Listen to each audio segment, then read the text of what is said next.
Hakchang phivam meemanadraba Amadi Ahal oiraba singda Leingak piriba tonganba scheme singi Kanaba khudingmak beneficiary singda mapung phana Phanghannaba Meeyamna Leingak ki mari leinaba department singda Mateng Pangsinbiyu tangai phadaba haina Manipur State Women's Development Corporation ki Chairperson su oiribi Naoriya Pakhanglakpa AC ki MLA S Kebi na Phongdorakli Composite Regional Center for Skill Development, Rehabilitation and Empowerment of Persons with Disabilities Takyal gi Mateng loinana hauba marak chingtham laikai community hall da pangthokpa person with disabilities and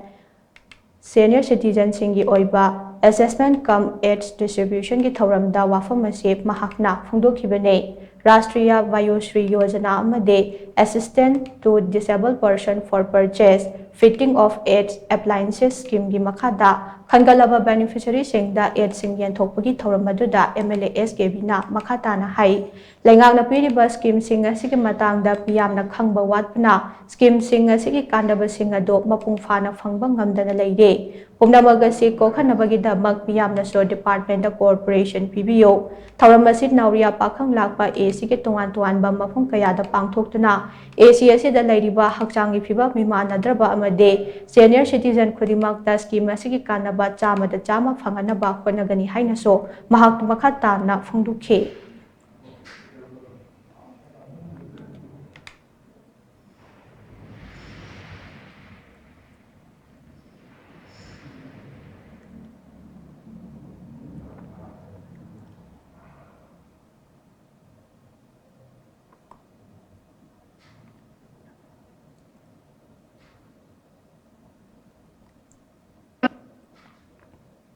Takpirakanda adumbagi poto khanghanbirakanda akhoida haibirakanda khoi Phanghannaba khoi sukana thawai yamna honajage habisi mai maruoina thamjaningi aduga ngasai mari chungna loina thambikre adagi husiklaiba